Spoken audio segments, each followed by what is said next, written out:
Okay. And so welcome everyone to another Us as Professionals. Very excited about this one. I'm going to start with actually an acknowledgement of country. So I would like to acknowledge the Ngunnawal and the Ngambri people who are the traditional custodians of the land on which I'm meeting today in Canberra, and pay respects to the elders both past and present, and extend this respect to all Aboriginal and or Torres Strait Islander peoples in attendance today. And feel free to put in the chat your name and where you pay your respects to today as well. Thank you.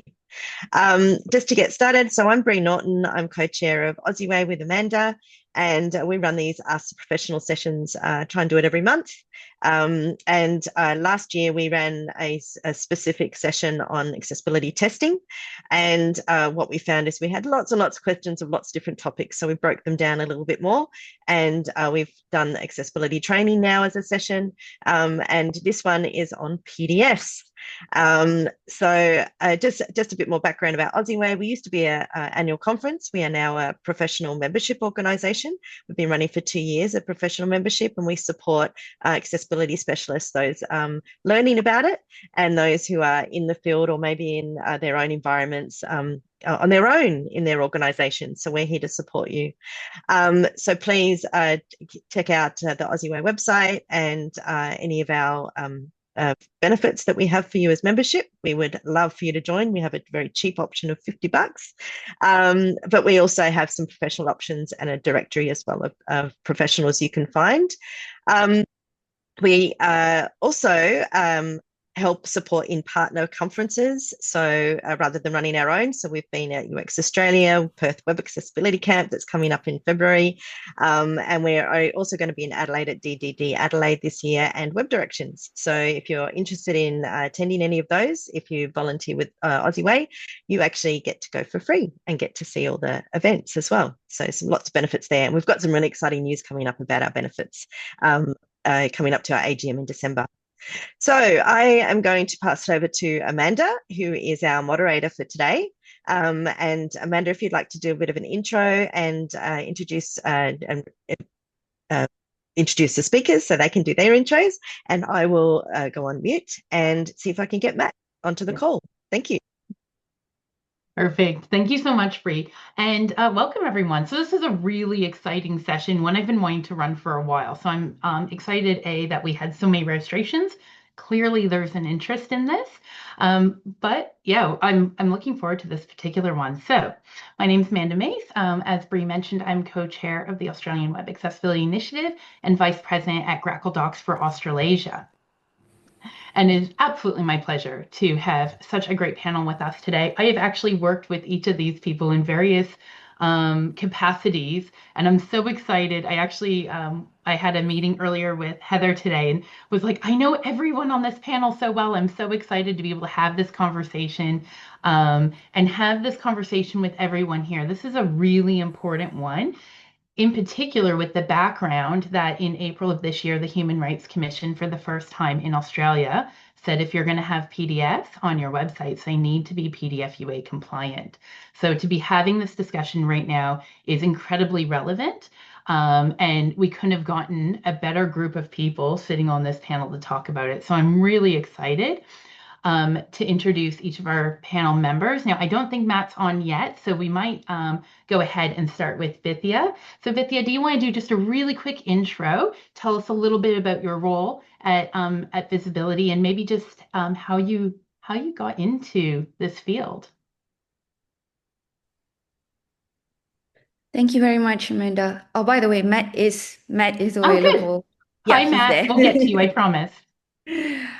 Good morning, everyone. First of all, I'd like to thank Bree, Amanda, and the team for inviting me to today's panel in discussing about the importance of PDF accessibility. Once again, my name is Vidya. I'm the Senior Digital Accessibility Specialist at Visibility.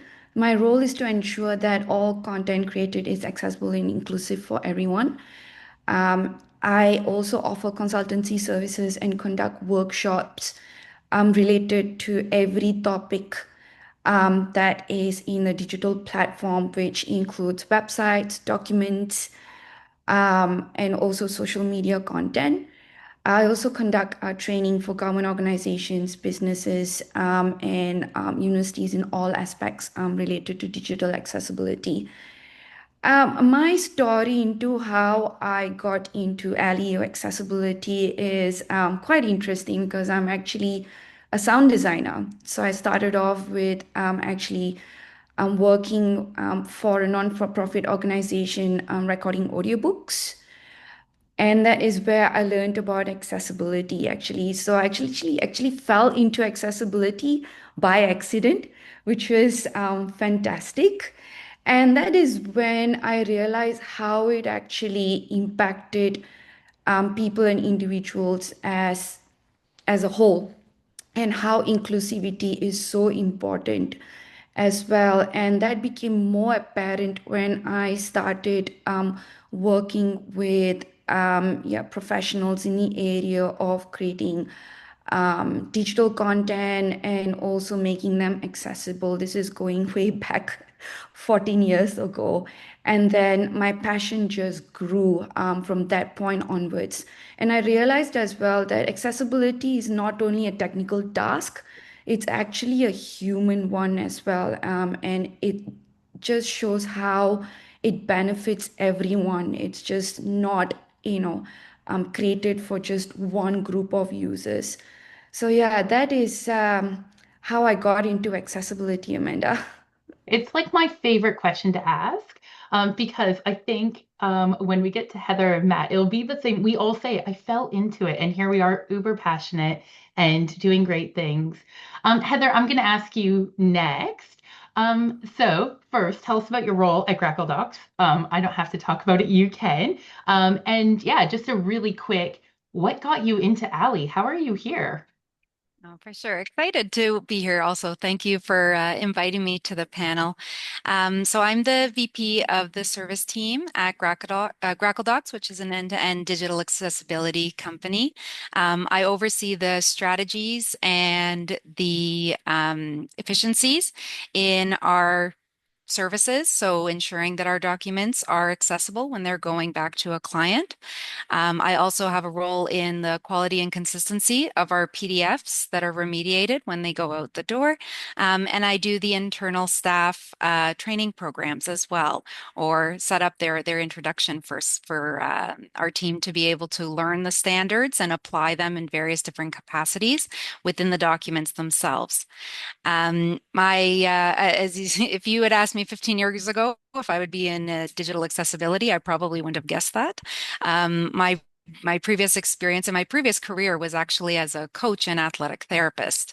So I did a lot of work with training programs and breaking down skill sets just to help others gain back strength, gain back potential barriers that they had run into through various different injuries or medical conditions.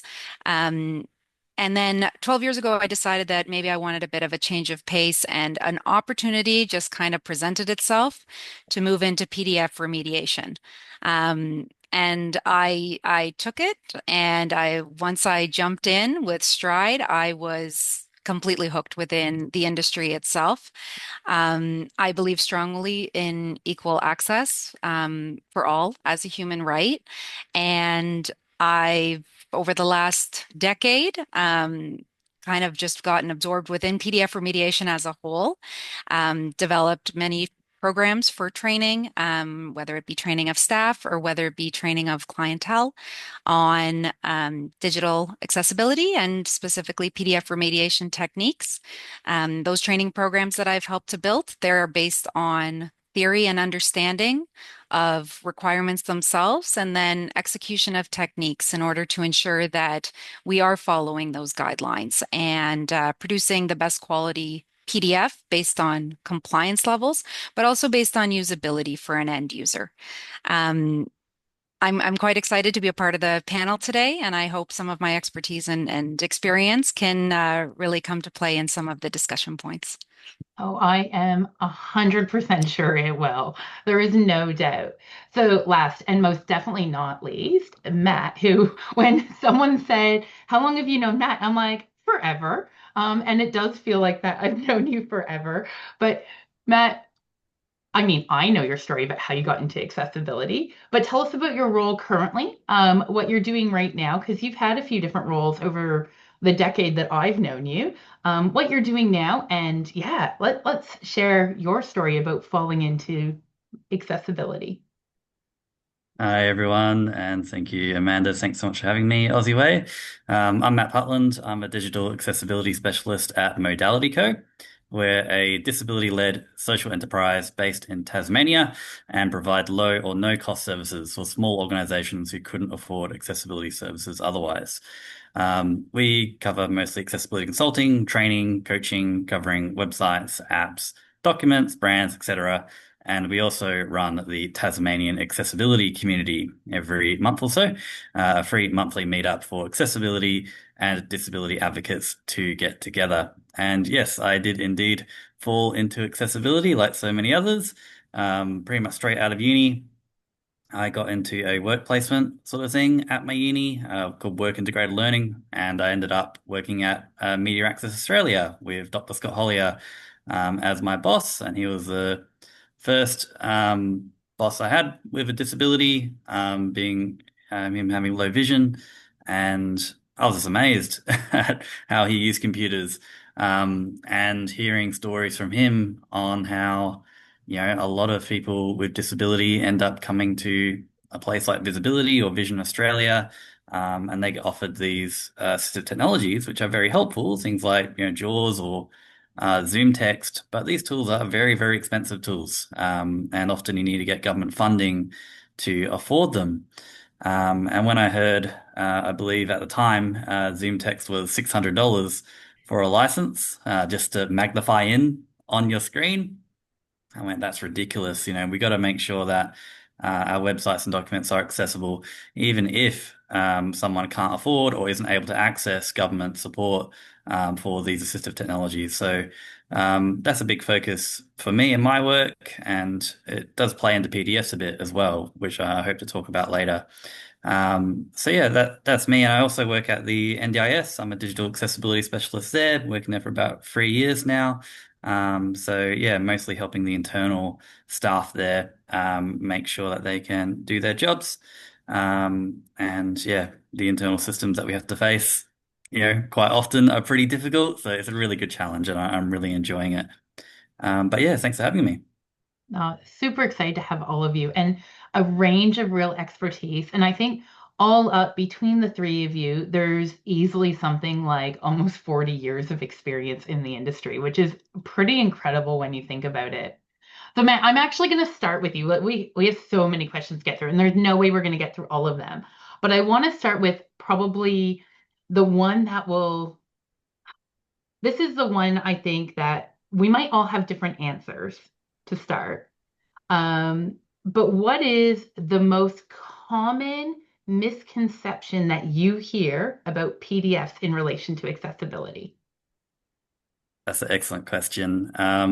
Probably, I mean, at least in the workplaces I've been, people fully trusting the automated tools that say that your PDF is accessible. So the Adobe Accessibility Checker is pretty notorious for checking some things, sure, but not doing a very good job in a lot of other things. And in fact, the tool that's built into Adobe Acrobat that checks for accessibility can often lead you astray, I've found, in some cases.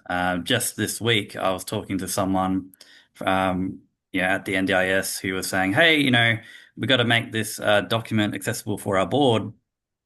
And the Adobe Checker is saying that the tables don't have headings on them. And the tables that they had just so happened to be the kind of table where only the first column is table headers. They didn't have any header row.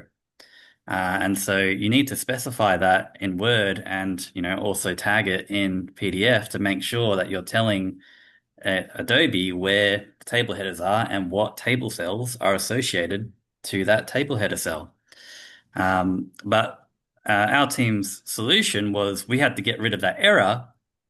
So it ended up being, let's go back into Word and let's just assign a header row, even though there's no headers on the first row. And so now, sure, you fixed it the error, but you've Um, actually made the experience worse for screen reader users because now you're associating table headers that aren't actually there. And so screen reader users reading through that document will end up reading out table headers that don't make any sense. So that's the kind of thing that, sure, the checker is helpful, but having training and having support from experts to help make sure that you're doing it the right way is still really, really important. So yeah, that's my main one, probably the Adobe checker. I have to admit, the subtitles that come on my face frequently I can't control, and I definitely that just played out on my face. I'm so sorry. Um, Heather, what about you? What's the most common misconception you hear when you're talking to clients who've engaged Grackle Docs and are like, "Oh, these PDFs X." What are they saying? Um, you know what? I was looking at the question itself, and part of me came from slightly different angle with regards to consideration for some of the accessibility checkers as a whole, because there is a balance of understanding some of those usability factors and putting trust in these automated tools as well for compliance sake. So as one of the misconceptions that I actually had thought about with first presented with the concept of the question was if it passes the checker, therefore it's accessible. And the reason that comes to mind is I have seen various client files. They send, they're like, well, ours is passing the checker. And you take a look at it and you see 5 paragraphs are just tagged as one. Or you see the structure of an element is multiple paragraphs when really the whole concept of it is supposed to be in a list format and a list structure. And you're kind of taking some of those balancing acts between automated testing capabilities as well as what usability factors we have to take into consideration when we're trying to give that proper interpretation for a file and for an end user's experience. So one of the things that I had thought of was there could be potentially misconceptions in some of these testing tools. That's why it is important to have a bit of a background in some of the understanding of the structuring of the files when it comes to PDFs and tags. Vidya, most common misconception you hear about PDFs and in relation to accessibility? I think it resonates so much to what Matt and Heather has mentioned as well. The misconception, or one of the misconceptions that I've come across is yes, the reliance on the automated tools.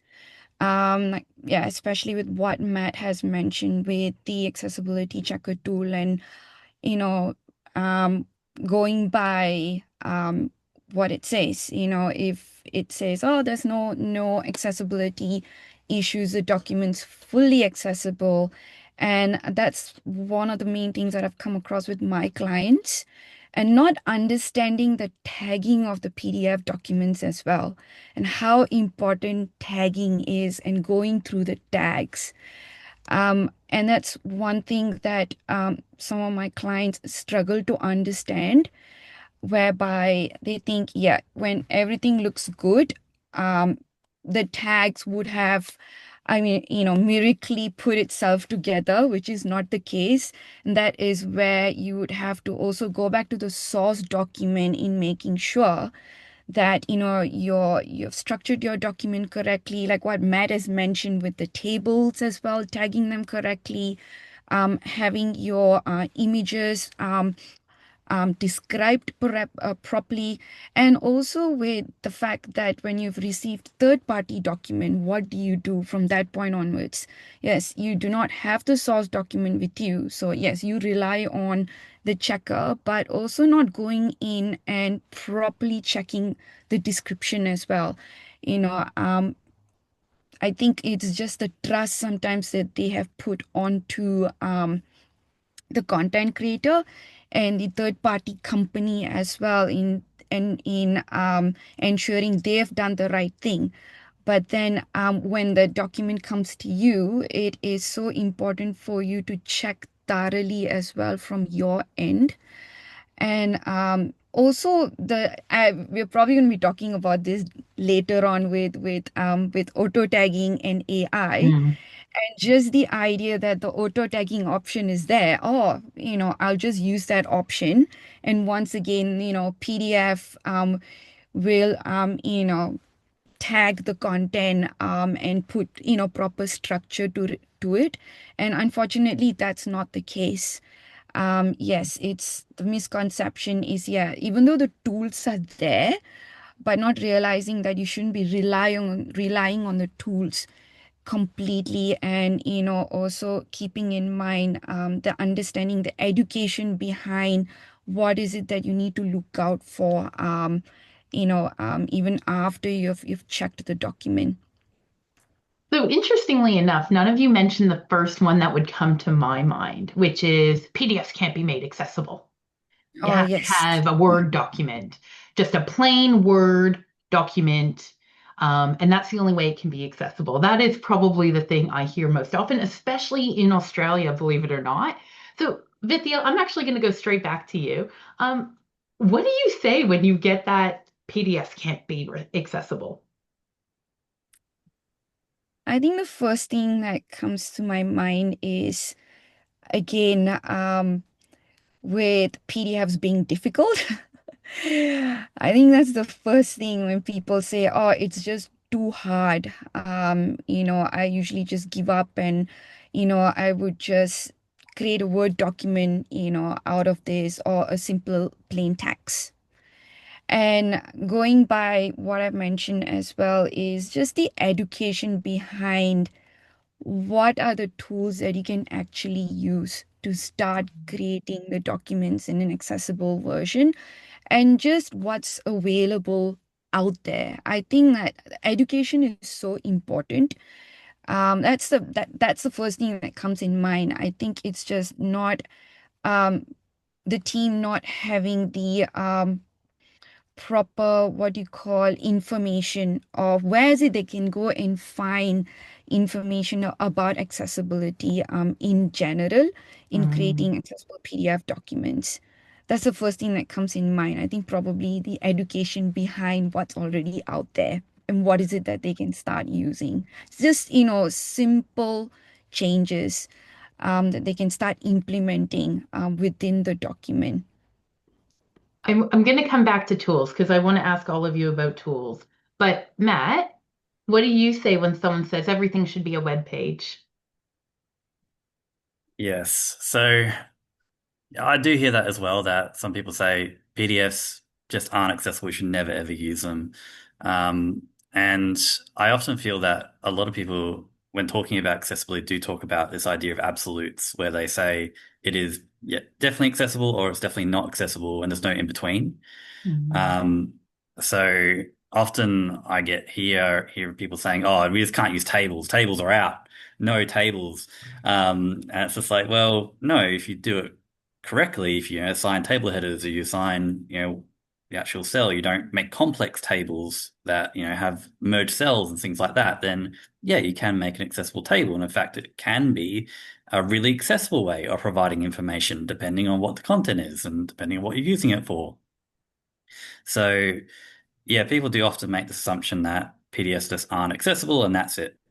Um, I find that, PDFs can absolutely be made accessible. And the whole idea of, we get into the nitty-gritty of what is accessible, we start opening up that can of worms, because there are differing levels of accessibility. You can be WCAG conformant, you can be PDF UA conformant, you can go to the ends of the earth or trying to make something accessible in a PDF. And you can meet all those guidelines, and there may still be some users who cannot use that PDF, even at the end of the day, even if you do everything perfectly. So example I often use is, yes, like we should make a PDF accessible. We should do the PDF UA conformance. I do often recommend that we provide a Word version as well. Some users just prefer Word, but also some users like my wife Rosie, for example, she uses Narrator as her primary screen reader, as some of a cognitive disability, and Narrator doesn't work at all in PDFs, even if it's PDF UA conformant. So for her, having a Word version is something that she always requests as an accessibility requirement. Um, so yeah, there is definite, you should do it. You should make your PDF accessible, but also be aware that, there are sometimes some limitations and provide options for people. That's what we always try to say. Provide a Word version as well. The specific question of websites, like, everything should be on the web. It's like, it's not really a realistic solution in a lot of situations. They have different purposes, documents and websites, where, you want to be able to save a document and, share it around. It's easier to do that with a document than a website, also for printing and things like that. So yeah, it really does depend on the content then. If something should be a website, then it should be a website. But if it's just a report, then yeah, it makes more sense to provide a PDF and Word accessible versions for people. That's what I'd recommend. Super important to start with that question, like, who is this for? What is this for? Is this something that needs to live on a web page? Heather, I want to start with you with tools, because I can't think of anyone I know who knows as much or has used as many of the tools that you have used in PDF remediation. I mean, I know that our team at one point had just enormous access to all sorts of tools, and then we sort of went, this is a bit silly, and made our own tool at Grackle Dogs. So I'd really love to hear some feedback from you. We're getting questions as well in the chat. I can see them coming through about tools. So I guess what I'll start with is, from a tools point of view, checking for PDF UA compliance. Can you explain to the people in the room what that really means in a more technical sense? Because it's not just, well, it's not the Adobe checker, is it? There's something more No. technical behind it. Yeah, so you probably hear different tools coming about of checkers that are specific to PDF UA. And essentially what that is a tool that's formatted to be able to supply different checkpoints that are essentially based on Matterhorn protocol. And Matterhorn protocol is a checklist, so to speak, or rules that reflect on the ISO standards for PDF UA, or universal accessibility. There's, I believe, 31 categories. You've got about 2/3 of those towards an automated testing capabilities, and then you have another third of those checkpoints that are manual testing. And in the PDF UA checkers, ones that you will see come out, ones we use within some of our validators as well, they're essentially checking for all of those different areas for compliance. It's basically set up within the different checkpoints to look for things that could be automated in terms of structural rules. So it could be things like, is the structure of a list sufficient? Is a table heading, has it been assigned a relationship to the cells, or have the cells been assigned a relationship back to the table headings themselves? So you have kind of those correlations. The overall framework of a lot of the rules that ISO puts together, one, ensures stability over a PDF across multiple devices, because as we know, PDFs are a universal format. They're compatible across multiple devices. But you also get a structural queue, and you've got structural checkpoints as well that essentially come back to an end user's capabilities to navigate through a file and to essentially take a linear tag tree and create a visual for them on the page, so to speak. The rules and setups within a lot of the ISO standards when it comes to a tag tree itself are put in place to give that non-sighted user a sighted user's experience. And you have various different tags. There's a lot of potential ones you could use. But being able to have some guidelines towards that through some of those checkpoints in PDF UA also create a level of consistency for the experience of the end user as well. I've worked with a lot of tools that help with remediation processes in order to give guidance to that. And I think one thing that a lot of validators are going to be moving towards is a lot more plain language and a lot more capabilities to give better educational pieces for the items that are within those rules. And you see it as well on various different platforms, whether it be W3C or whether it be PDF Association. There's a lot more resources available now to be able to look up what some of these checkpoints are and to be able to get that feedback as well, to be able to help ensure that everyone kind of has access to resources that can help them solve some of those issues that are coming up within these checkers where you may not have clarity in programs like Acrobat. There is a issue with a table of regularity. That's nice. Where is it? Where can I find it?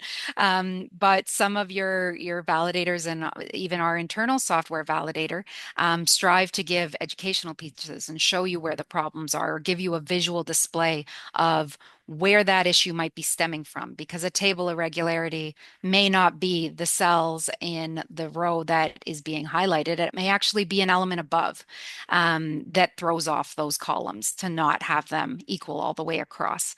So I am always excited to see how PDF UA is going to continue to grow in terms of testing tools, because I think we're in a really exciting time right now to see some of the advancements in those. So I could keep going, but we'll also list Matterhorn protocol now for you. Yes, exactly. So I want to go, and Vidya, I'm going to get to you, but I want to go to Matt next, because one of the things that really interests me about Matterhorn protocol is that it's a technical specification like HTML5. It is not like WCAG, which is kind of outcome based. It's actually about how to do the accessibility. How do you explain the differences? Because ultimately, the best type of PDF is one that is conformant to WCAG to ICT and PDF UA. So how do you explain that when you're talking to people? I'm particularly asking you, Matt, A, because of your background in HTML, but B, because I think it's really interesting the work that you and Rosie are doing in Tasmania. You're working with small companies who maybe don't have, the dev team of 40 people sitting back there who can make the difference in their head between a tech spec and a guideline. Yeah, absolutely. So when we're talking to organizations who have very little knowledge of accessibility, it's all about showing them the impacts, user impacts of why we do what we do. So things like videos, things like assistive technology demonstrations showing how a user would be navigating through this particular content so they actually get it on why we do it. So a classic thing to do is to open up their not accessible PDF and try to run through it with a screen reader and just be like, yeah, so see all this text that should be read? Guess what? It doesn't read. And so that's a pretty easy way just to make them realize, oh, okay, if I want to make sure I'm accessible for my audiences, then I got to make sure I do this. And so then I explain, WCAG covers a lot of the visual stuff in PDFs. So things like color contrast, things like clear headings, things like form labels are all covered in WCAG, alt text, of course. And then PDF UA is what, really makes the screen reader read through this PDF really nicely. And then I don't really go into Matterhorn protocol with our clients. They don't really need to know that level of detail. So exciting. But when it's Matterhorn protocol, I use that to ensure that I'm following and actually meeting PDF UA to the nth degree. Of course, it's got its automated checks that I use the pack checker for, and then go through, and I honestly find most of the manual or human checks in Matterhorn are mostly covered by WCAG. There's only a few things There's some that aren't.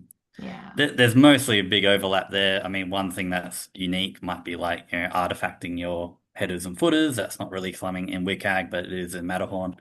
So things like that, I will do. And then, I don't really tell our clients about Matterhorn protocol, but it is something that I do go through. And then I give them the pack reports to say, yep, WCAG conformant, PDF conformant, checked it with the screen reader, you're all set. So that's sort of what I do with our clients. Vidya, you said earlier that oftentimes clients go, it's just so hard. How do you break down the kind of two aspects? Because really there are two aspects, right? There's the technical aspect, and this is true in WCAG as well, by the way. There's the technical bit what you need to do within the code. And then there's the more designy sort of and content bit. How do you break that down when clients are going, this is just too hard? I think I go by what Matt had just mentioned. Very, very similar strategy to how Matt approaches with his client, and that's basically what I do as well. Is starting off with giving them a demo of how the screen reader would react with inaccessible documents. But the other bit that I add on to that is actually provide recordings of our own screen reader specialist actually struggling to navigate the document. And the other thing is, even with the recording that I sent, sometimes I don't edit certain bits. So, for example, he may be saying in the background, "Oh, Vidya, what's happening? The screen reader is just not saying anything. It's blank. I'm not sure where am I." So those are the kind of things that I leave in the recording so that when someone's listening to the recording, they realize, okay, yes, I can see what's going on here.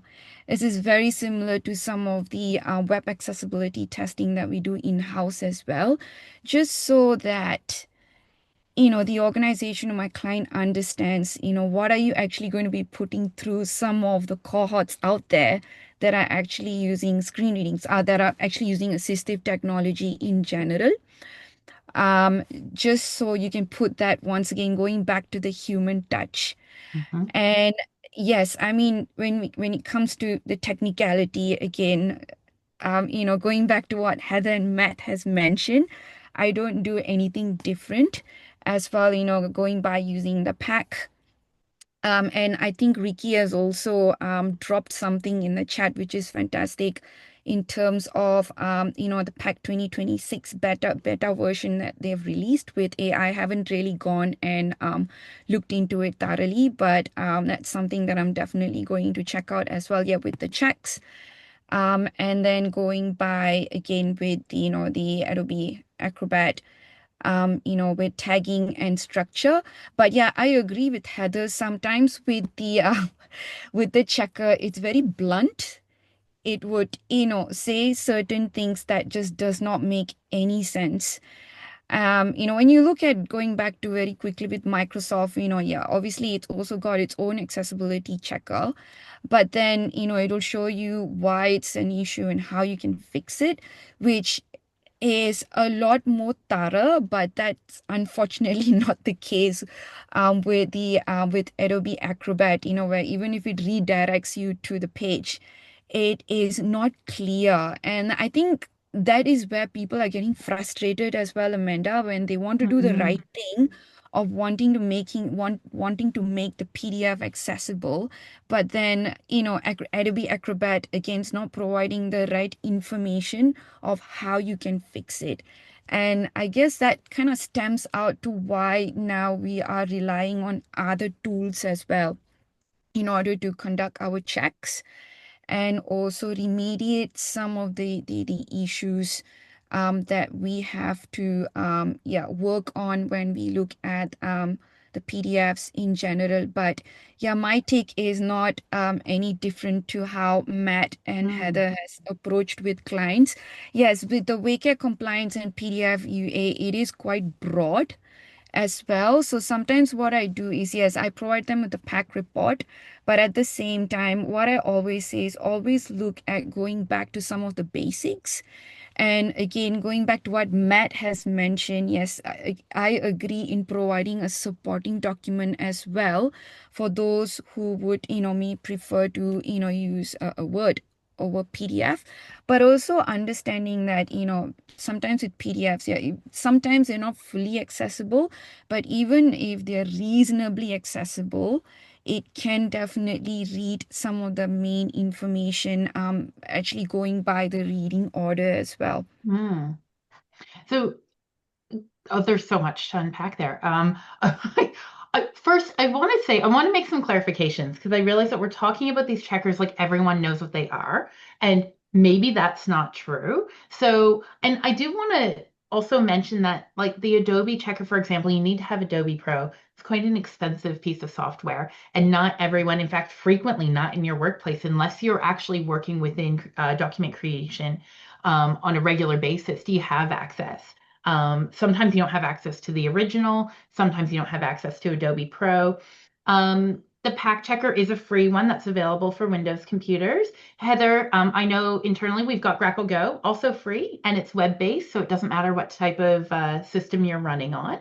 And that's also a PDF UA checker. So I just want to make sure that we're covering like a couple of the free ones as well. So Pack is put out by Access 4, and that's part of what they do. And then we've got Grackle Dough with Grackle Go.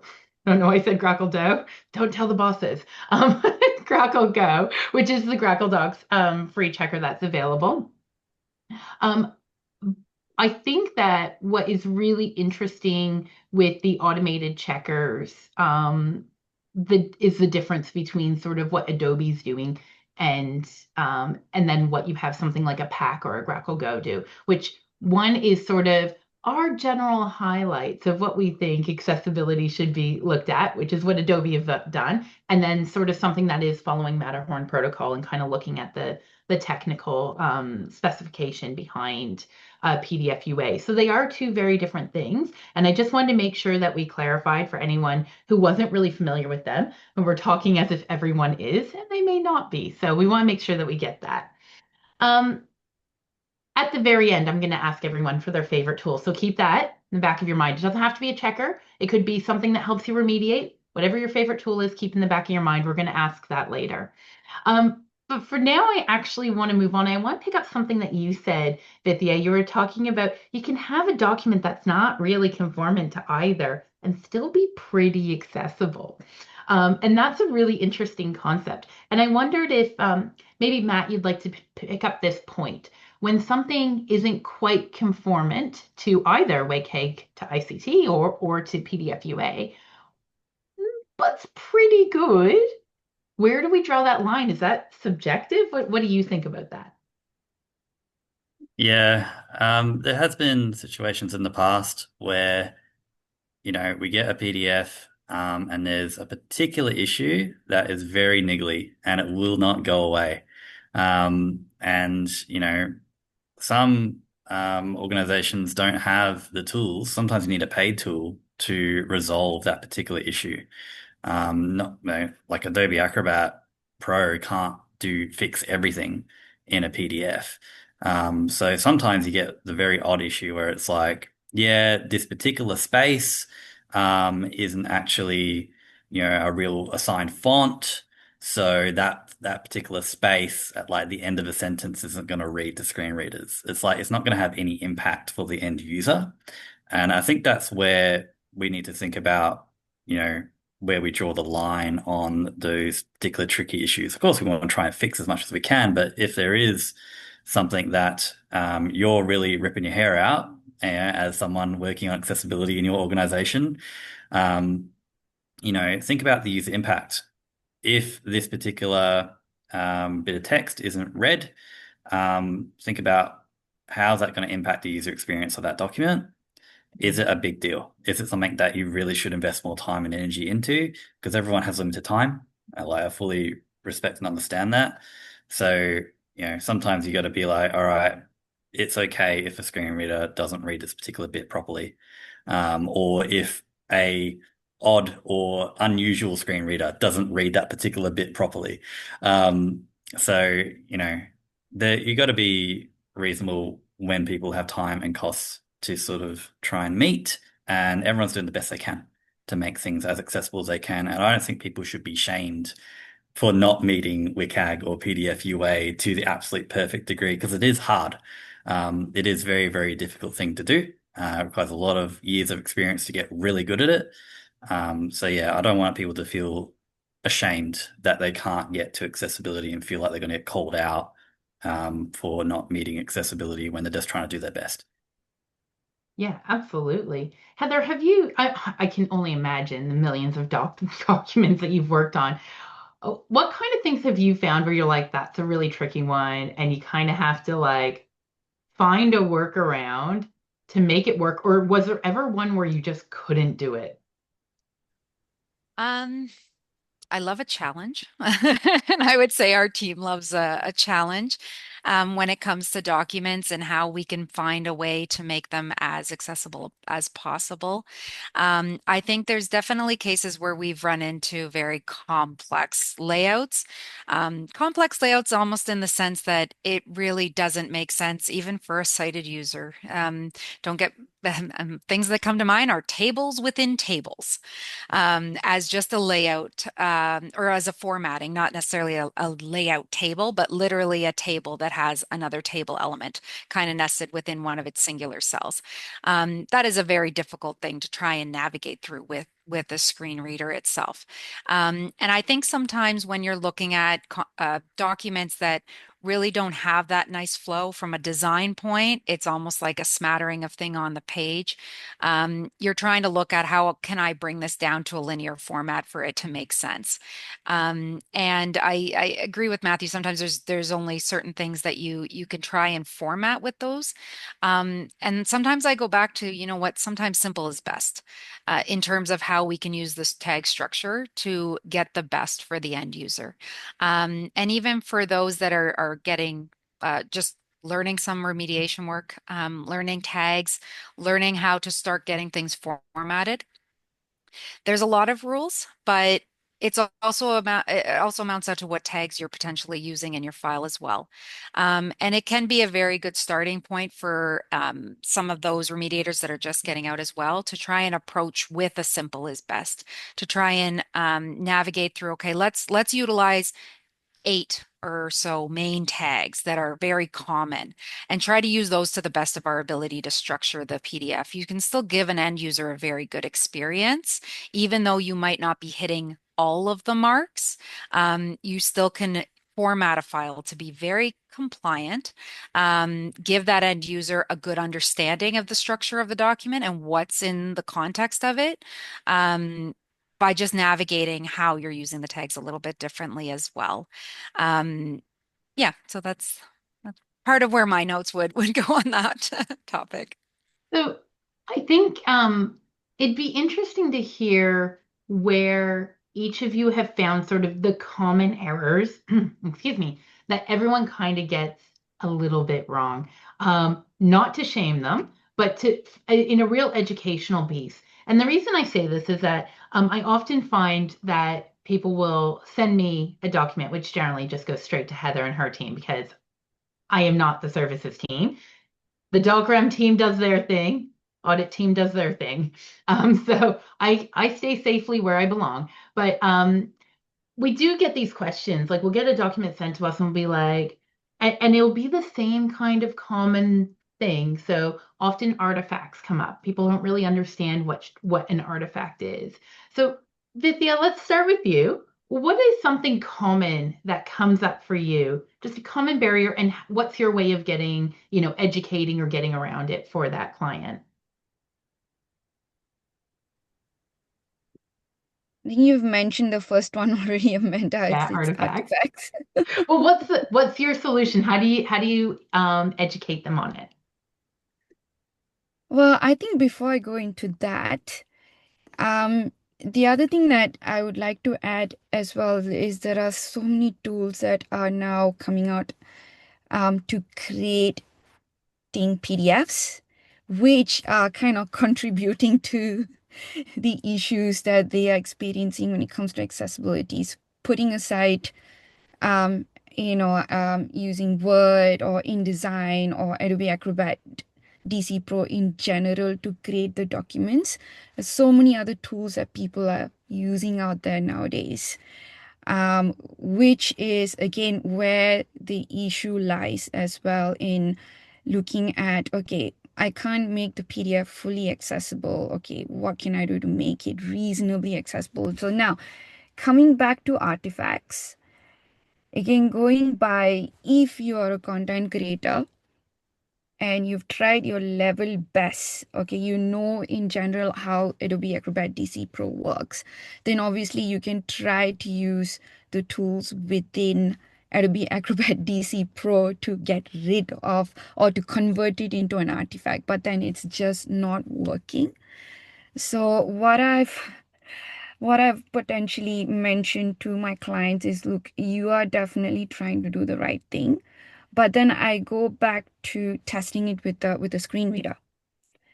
And if it has not detected or identified it as an issue, I would generally ask them to leave it, because the other thing that some of the clients get very annoyed with is, but it's still showing in the accessibility checker tool as an error, and probably some of the clients, as part of their reporting, they need to submit that to their team as well, in terms of, again, compliance, to make sure that they've ticked all the boxes. And this is where another misconceptions come in play, that yeah, just because it's showing as an error in the accessibility checker tool, that does not mean that the document is not accessible. That's where I always come back to when it comes to educating them, that yes, even if you've converted into an artifact, but then the checker is quite stubborn in still identifying and detecting it as an artifact, because sometimes it's not the document, and sometimes when they've created it in programs like InDesgin, it could be something that it's sitting outside the document, but then the screen reader is still not identifying it. It's just there sitting in the background. So that's where sometimes with some of my clients, it really gets them, and they take hours of trying to fix it. And also, I'm not going to mention certain tools that they've used to create some of the PDFs. I've come across a few that some people have started using, and it has driven me crazy as well in terms of why certain things are not working. And yeah, it's just going back to talking to them and telling them it is okay. Even if it's appearing in the checker, that does not mean that the document is not accessible. Study your tags. I cannot stress how important tags are. Go through your tags. Even sometimes, if even it's good if you've got basic screen reader knowledge, and so that you're able to test. But another way to look at your documents is just using the down arrow keys. Just go by those tags. Check your P tags, your H tags. Just by going through that, you'll know in a way how the screen reader is going to um, go through and read the document and navigate the document. But yeah, I don't know whether I've gone off tangent a little bit. But This is exactly the type of conversation we can go off on tangents. It's totally okay. Matt, I'm going to come to you about most common for you, but there's one in particular, Heather. I know that we have clients who insist on having all the ticks either in Pack or in Grackle Go. I know we have those clients. I know that our team works really hard. I don't think we've ever given a document back that hasn't had all of the ticks. I can't think of one in my time at Grackle. And I've just seen one, and this is probably a really great one for you to answer, is when you get those additional path tags and then something's hidden, it's usually something artifact that's inside, it's in somewhere in the parent tree. You got to go find it. Is that the most common weird issue that comes across your desk that you guys just know how to do it? I think one thing that for our team is understanding some of the content elements in terms of how they are laid and formatted within the document. So being able to understand what a path element is in the file, where it is probably comprised from, or what its purpose is. Is it supposed to be part of an integration within a figure? Is there a map on the page that is built from paths and images and additional shadings and stuff like that that help encompass the whole thing? In those cases, maybe that is something that is just an element that should be nested within a tags panel. Um, We've we've definitely seen a lot of interesting issues come up in our years of remediation. Um, I will say there's generally always a route that can be taken. It's depending sometimes on manual steps. Sometimes it depends on how you're formatting your tag tree to be able to get certain requirements to then pass. Sometimes when it comes to things like artifacting, there's definitely tools out there that are available that you might be able to utilize to help clear up the content panel. Otherwise, you have access to the content panel in programs like Adobe to be able to go in and look for where those items are. And it's a matter of knowing kind of where the issues could be stemming from, to be able to try and get those checkpoints in line. There is definitely some instabilities on a deeper level within a PDF that can throw off the way it's going to be read. And just as Via was saying as well, some of the creation tools for PDFs. Those ones I also agree. There's some interesting things that are starting to come out from some of them. I had an experience just earlier last year where it was kind of a mass printing company using a specific route to generate PDFs. And their tool that they were using would create a PDF that had a full visual print, Unicode visual on the page, but the underlying Unicode that ultimately gets read to the screen reader or that underlying text itself was completely mangled up of numerous characters. And it again, it comes back to education as well and discussing is there additional features, is there additional ways that the tools that you're using can create a slightly more stable PDF. Otherwise, you are end up looking for tools that might be able to kind of help with adjusting those manually, and there's some out there. But it is an interesting step when you're running into those new creation processes as well, because it'll just give you something else to kind of look for to be able to start resolving. Matt, are there any um, creation tools that, and I'm going to leave Microsoft out of this one, okay? So beyond Microsoft, everyone knows that we can do some core work in Word, but I mean when we're designing things, the way things are getting designed now, is there anything that you lean towards that you go, what it produces, I have to clean it up, but it's not so bad? InDesign done well can be extremely good. If you are tagging your PDFs, if you're threading your text paragraphs together so it goes in the right order, it can produce a pretty decent PDF at the end of it if you do the work in your Always going to templates be in the case. InDesign. Yeah, it's always going to be the case. It's really mean that you made me not say Microsoft Word because that is my personal favorite program for making Word documents. And there was a recent thing where we had to create some certificates of completion for the accessible event design course that Rosie made. And she made it up in Canva. And Canva is pretty notorious for creating accessible PDFs. And I went, yeah, no worries, I can work at Canva, I can tackle it. And I got in there and I ripped my head out, like trying to get the content panel in the right order because it just grouped things together in such a way that if I tried to move it into the right order, it would just break the whole document. It would almost be like it zoomed in 500 times. I don't know how that even happens. But things like that can go wrong. And so, I literally just remade the certificate in Microsoft Word and then export the PDF, and it was very simple. Um, so yeah, Word's my favorite tool. InDesign's great for creating stuff. Canva's bad. And yeah, those are the main ones that I'll recommend. Word and InDesign done well. Of course, both of them done in an accessible way can produce a good PDF. I don't know of too many others, honestly, out there that can do a reasonably good job other than those two.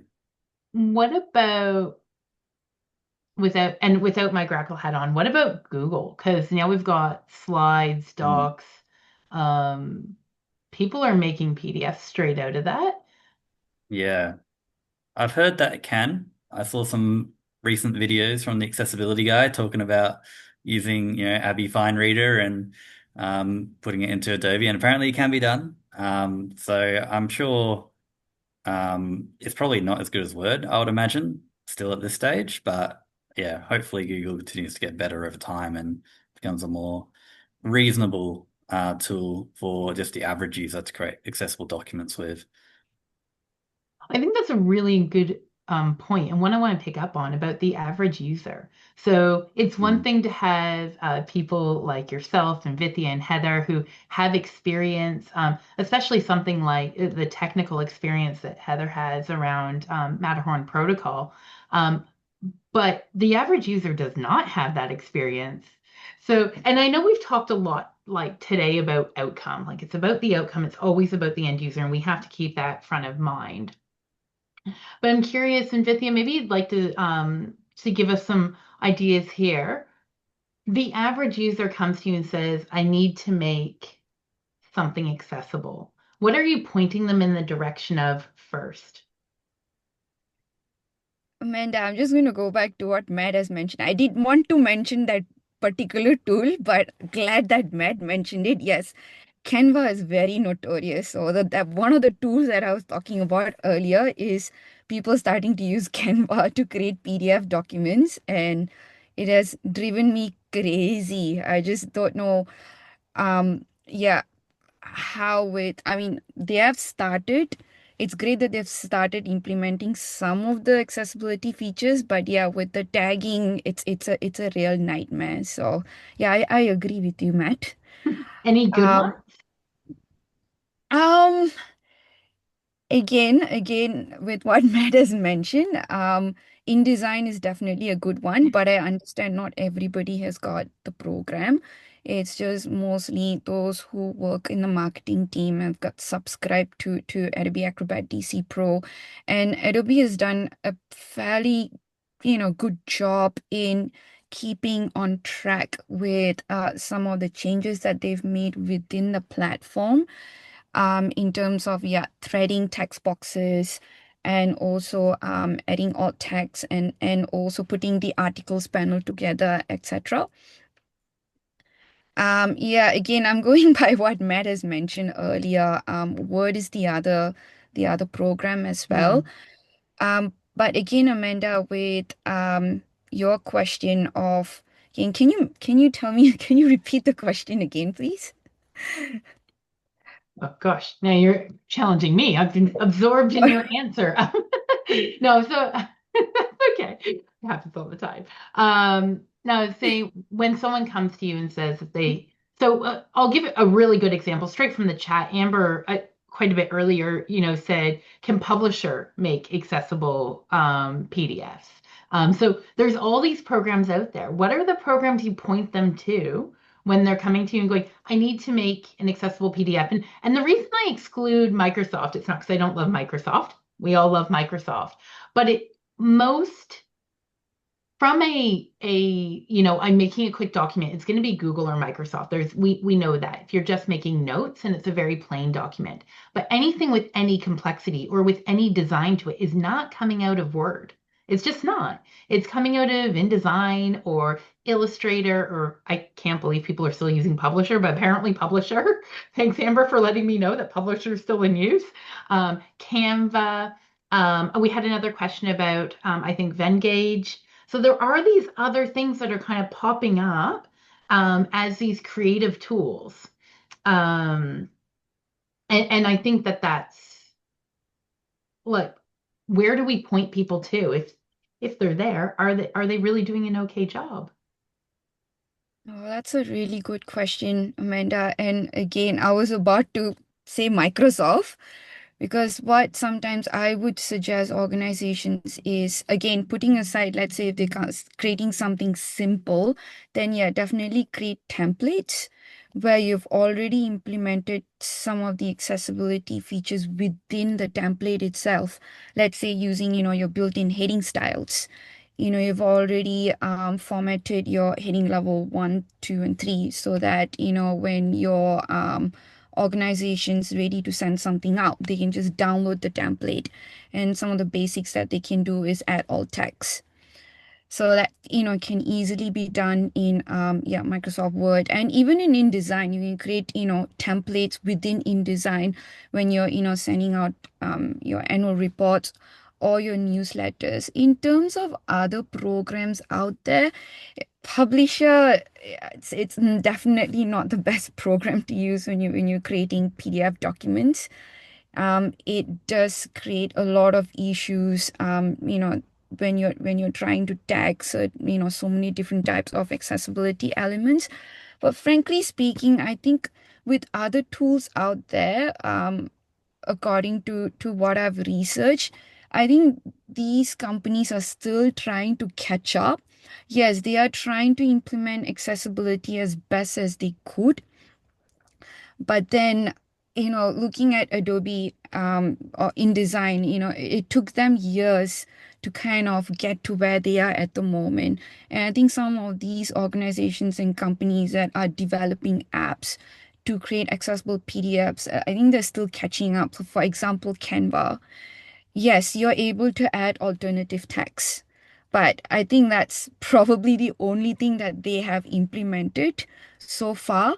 But even when you've exported the document, it still throws errors with some of the elements where even though you've marked it as decorative, it's still saying no, this element is missing all text. But then when you try to convert it and make it decorative, or make it as an artifact, it still comes up as an error. So it can be very stubborn at times. And I think if you're using programs like Adobe Acrobat DC Pro to remediate further, I think it's just not liking the actual source program that you've used, some of the source programs that you've used to create them. I So just saw Figma being mentioned, and I do know that there are significant problems with Figma being exported as a PDF, much like Canva. A little bit behind the eight ball on this one. I want to change track a little bit. So we've got, source files and what it produces. And Heather, I'm going to start with you on this one, but I am curious on everyone's take on this, is that we all have our processes about what we do when we get a file. And Heather, I know at the Grackle service team, despite definitely not being a member of that particular team, I know how the process works. And we start by basically getting rid of the tags. So I'd be really curious how each of you, as different professionals, approach taking a document that a client's given you. What do you do with it? Where do you start? And I think the reason I want to know this is because I think it'd be really interesting for the people who are listening in on this Q&A, because in lots of ways they're the ones trying to remediate. And if we can give them some tips on where to start, how to make this easier. So Heather, do you want to walk through a little bit about how you do it? Oh, I definitely do that from just even a perspective from when a client brings us a certain file as well. It is important to start your accessibility items as early as you can in those design phases. For approaches that we look at when we're trying to help guide a client through making PDFs accessible, we do like to start in that design phase. What programs are they using to export their PDFs? And when they do, is it a PDF that's going to give them a base or at least a good underlying start to a structure? So some of them are clients that they're not even aware of potential add-on tools or additional things that might be embedded in their software that they could utilize to help with better accessibility. You've got the overall structural approach that they could take to try and simplify things like format, try to ensure tables don't have lots of merging over multiple columns, multiple rows. Those all are little steps you can take if you're exporting to help generate a better tag output potentially, or a more simplified tag output. But if they're using programs like InDesign, are they aware that there might be a made to tag option add-on that can be added in, or with Google, Grackle Workspace is an add-on to help create a better export. with programs even if you're working in Venngage, the export itself, where is that starting point from there so that you can then give them further guidelines or further advice on what steps they would need to take in order to get that PDF the rest of the way. There are definitely programs and there's definitely files that we'll get internally for our team. We do like to scrap previous tags so that we can work with that file from its core through its own content to develop that structure within the tag tree. And for us, we'll utilize additional remediation tools to kind of help with those boosts. So we use various different softwares for that capacity as well. But I think when it comes to trying to give clients guidelines into getting their file more accessible and starting those tag trees, a lot of it can start in those design phases, going over things that can help give that little bit of a better export. And some of that just takes experience working within the programs as well to see how they interpret certain content or certain means of adding in layers, how that's going to come about. And I think it's important for designers to ask kind of the questions of, well, how is this going to affect those? When we do some trainings for certain softwares within our internal team, sometimes our clients will bring their designers on. They'll bring someone from marketing so that they can see, okay, well, now your accessibility team that's working through these items, these are their obstacles, but you can actually make this a lot better for them for the steps that they have to do as well. So education, as it's been noted over and over again, is a huge part when it comes to learning curves. And ensuring accessible documents. But if you can get your PDF to a point that it gives you a nice base layer, it helps make all of those other checkers a lot easier to try and sort through and give you that level of compliance. Matt, when you get a document, you're looking at it, what's your first thing? Plus one, what Heather said. Yeah, absolutely. We do try to make sure that the export is as good as it possibly can be. For smaller organizations, though, I often find I'd be like, "Hey, could you make this little tweak?" And they're just like, "We don't have time. Just fix it." So that's fine. Like some people are just a sole trader and they just have to get the stuff fixed for accessibility and don't have time to actually work on stuff. So sometimes we are working with a PDF that's really mangled and you have to try and get it to where it needs to be. But some things like design, especially with things like color contrast and table layouts and the design stuff, how the PDF actually looks and feels, is stuff that I got to get right because you got to meet WCAG, you got to get that stuff down. And so I might go back to the client and be like, "Hey, you're using light blue headings throughout the entire document. That's going to be really hard for people low vision to read. If we want to meet accessibility, we need to make sure that we use maybe a darker blue." So things like that. And sometimes they say, "All right, fine, here's the original source file, fix it yourself." Or I will even go into the PDF and just edit the PDF directly to make those color changes and make the changes where I need to.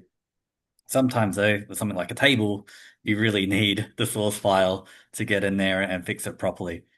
And then I just go through my other check, which is just run the accessibility checkers over it, run the PDF checker, run other checkers over it to make sure there's nothing there that is alarming, particularly stuff like encoding issues or like OCR issues where it's going to be a real nightmare to try and fix. What I don't want to do is start tagging the PDF or start going through the PDF and then I get to this one little bit where it isn't encoded or tagged properly and it's like, oh my God, it's so mangled.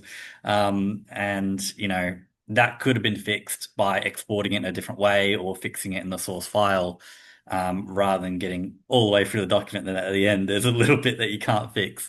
By the way, if anyone has that sort of issue where you get through most of your document and then there's one page that's really problematic, what you can do is just delete that page out of the PDF, go re-export your file with it fixed, and then re-import that page into your PDF. And that way you're keeping all the tagging that you've done, all that hard work you've done before and after the problematic page. And then all you have to do is re-tag that one page rather than having to re-tag the entire PDF. So that's something I often do when there's a particular problem. And then it's just a process of content panel, reading order panel, tags panel. Make sure they're all aligned so that everything it works as best as possibly can. I find if you go through the content panel first, make sure everything's in order there, then the reading order panel becomes a lot more cooperative and it will help you actually tag things properly. It won't put things in the wrong order. And then you go through the tags panel last. Then I do document properties, then I do checks for PDF UA, and then I go through the screen reader as a final check. So that's my whole process from start to end. Vidya, anything different in that that sort of stands out that you do when you get a document? Think again, similar approach to Matt and Heather is definitely encouraging the clients to make sure that their source document is as accessible as possible and they've implemented all the necessary accessibility into it.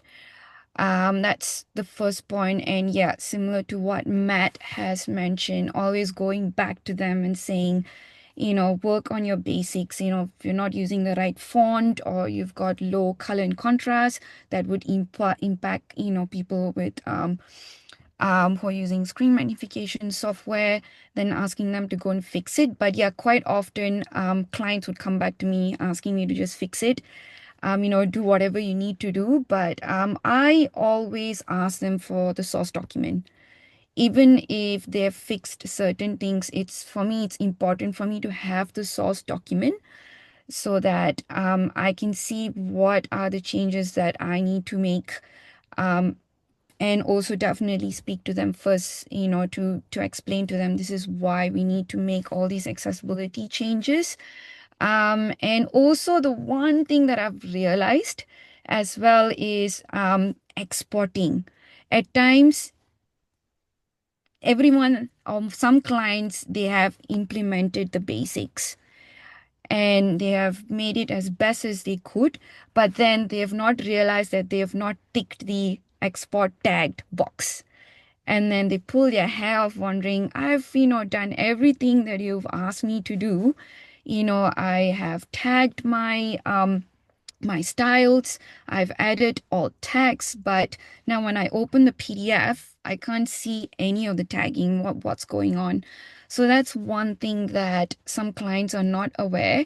And the other thing as well, in terms of educating clients, is alt text. Alt text is simple, and I always go back to the client to say, you are the main content creator, so what is the description that you should be giving for some of these images, rather than us accessibility experts actually providing the alt text, because sometimes we may get it wrong. So that's one thing that I actually ask our clients to do, add the alt text, and I usually go back to them and say, trust me, it's not difficult, but your document best. So if you could add the alt text, that would be great. And sometimes they would say, look, you go ahead and, put the alt tags, we can review it and fix it later. The other advice that I normally provide clients if they're using InDesgin is their styles. So with paragraph styles, sometimes they're not aware that they actually need to tag the paragraph styles. That's one thing that some clients are not aware. Again, it comes down to educating them. And you need to actually go into your styles and actually tag them as, P tag, H1, H2, H3. So that's another thing. When it gets exported, some of the clients come back to me saying, hey, why are my heading styles not there? It's because you need to actually go and tag them. So these are some of the advice that I usually give my clients. But yeah, quite often, they would come back to me saying, do what you need to do in terms of the tagging. The other advice as well is list.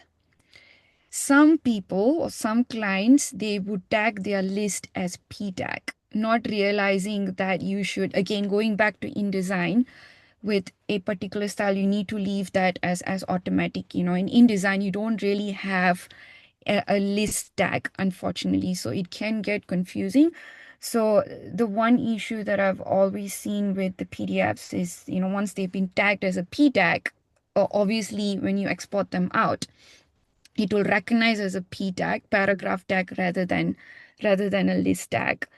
So these are things that I usually advise clients when I actually check the PDF document that they have exported, and I go ahead, I fix everything in InDesign before exporting them out.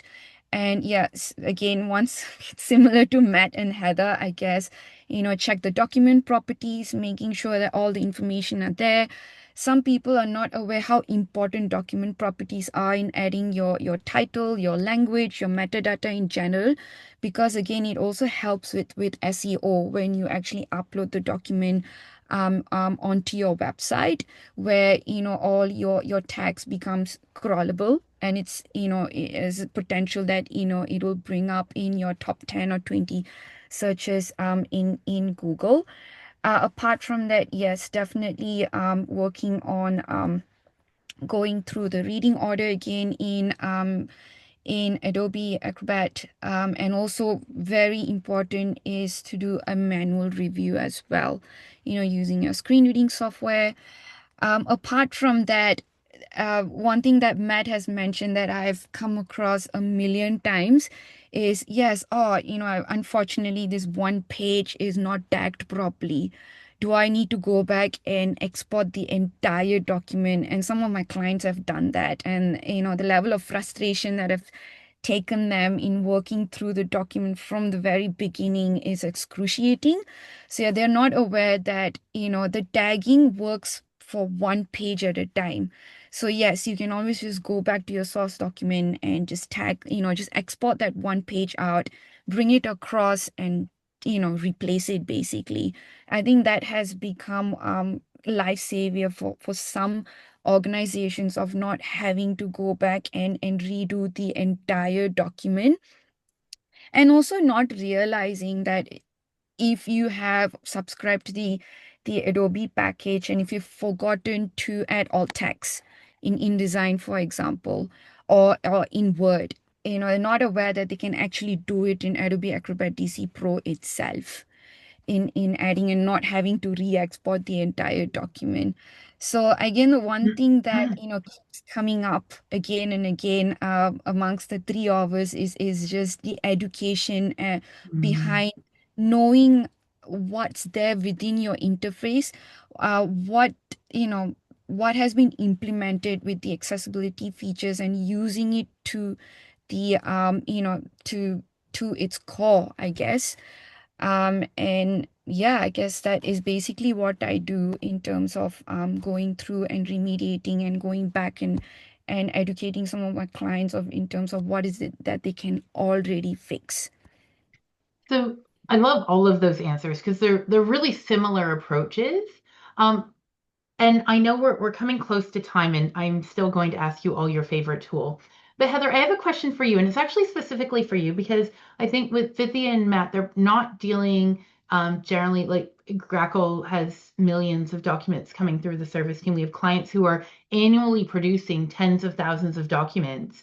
And that's a really unique question, where you have someone approach you and be like, listen, we're actually producing documents every day, all day long. Um, Thousands of staff are producing it.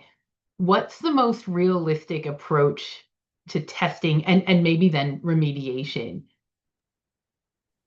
Well, there's definitely a lot of different approaches you could take if you're trying to look at a bunch of files as a goal. Are these ones that a client is going to be creating and then needing to make sure they're accessible in vast amounts as you go?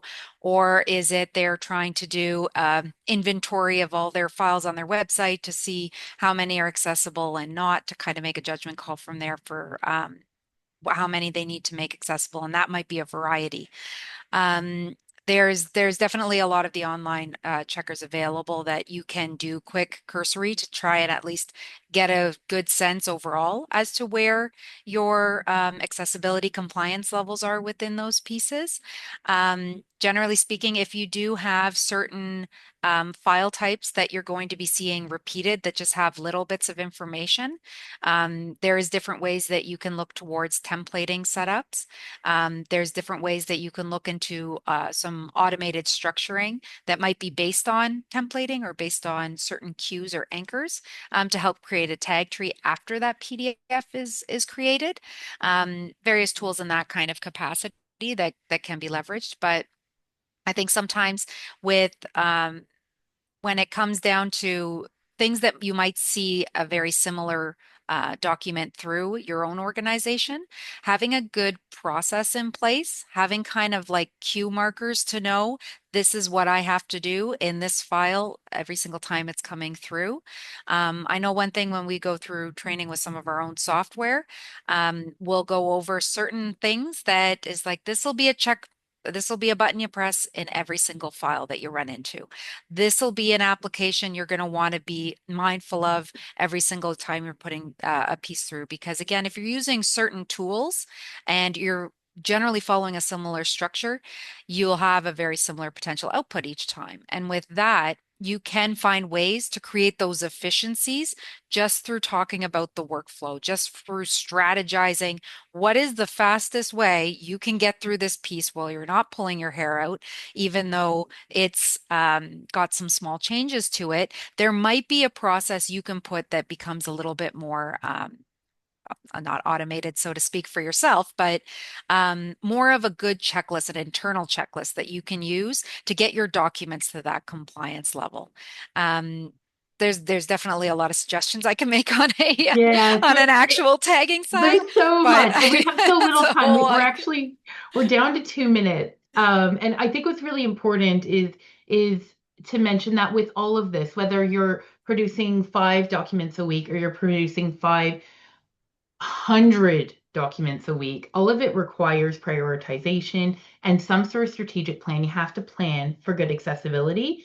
Doing it on an ad hoc basis is not really going to, well, it'll get you started, but it's not going to get you far in the long term. And really, strategy is best.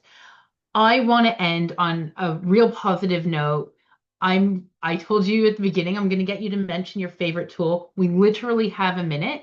So I want everyone to have a think. Your favorite tool, you can spruce whatever tool you want. Lots of them have been mentioned. We have mentioned the Grackle type tools. We've mentioned Common Look. We've mentioned there's all sorts out there that do good things. The Access Forward tools.